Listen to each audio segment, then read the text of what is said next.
Bonjour. Alors, d'abord, j'aimerais vous remercier. Vous remercier parce que donc, je me suis marié il y a 2-3 semaines et vous m'avez fait une petite vidéo. Et je ne savais pas, le jour où je me mariais, que ça avait tant d'importance que ça. Pour moi, c'était juste bon, contrat qu'on signait, on fait une petite fête et tout ça. Et je me suis rendu compte que c'était beaucoup plus de partage que ça et finalement, pour moi, le partage, c'est magique.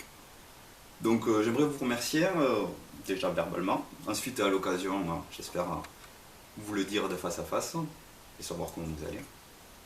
Et en même temps, partager avec vous une petite idée que je développe pas mal ces temps-ci, qui me plaît énormément.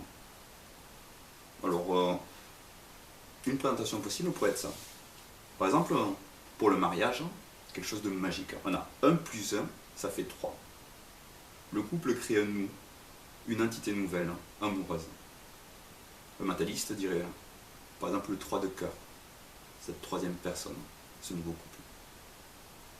On pourrait aussi avoir une autre carte de la spiritualité, vu qu'il y a l'amour, cette union possible, donc ce serait du pic. Et figurez-vous qu'autant mon chiffre c'est 16, autant Émilie ça va être le 9. Elle est du 9, 9, il y a plein de trucs qui font que le 9 l'intéresse. Donc nous nous retrouvons avec un 3 de cœur, une nouveau nid, et 9 de pique, une attache vraiment forte et spirituelle dans le couple. Ou maintenant. Voilà ce que dirait un mentaliste. Un illusionniste, lui, va faire autre chose. Il va créer une impossibilité.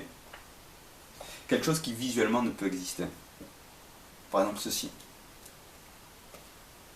Alors, on pourrait dire que c'est une carte face en l'air, face en bas, je veux dire dans un jeu. Mais l'illusionniste lui a fait plus fort. Il a fait une carte de dos. Plus que de dos, c'est 2 dos. Oui. Comme 2 cartes collées. Évidemment, personne n'a jamais vu ça. Pourquoi coller 2 cartes? Mais en pratique, ça donne ceci. Un dos et un dos. Curieux, n'est-ce pas? Le magicien, lui, a tout autre chose.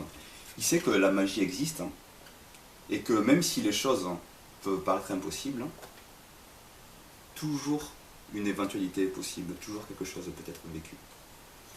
Et ce dos, par exemple, peut se transformer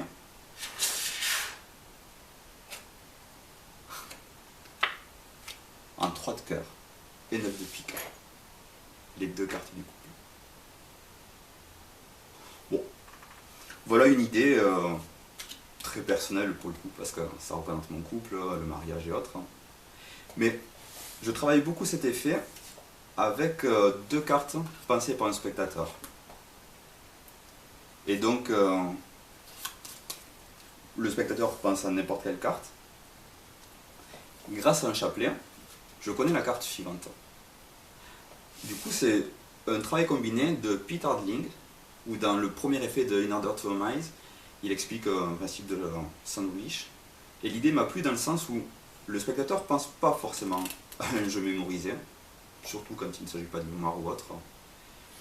Et donc si, par exemple, il y a le 10 de pique et que moi j'enchaîne avec le 8 de cœur, le spectateur ne peut pas forcément savoir que c'est la carte suivante.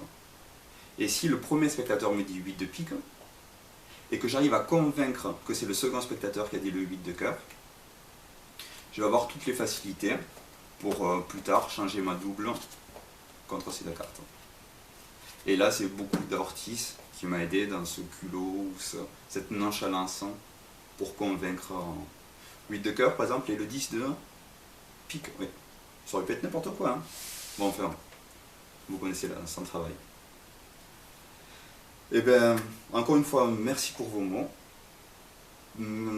Peut-être que cette idée vous plaira, vous fera penser à autre chose.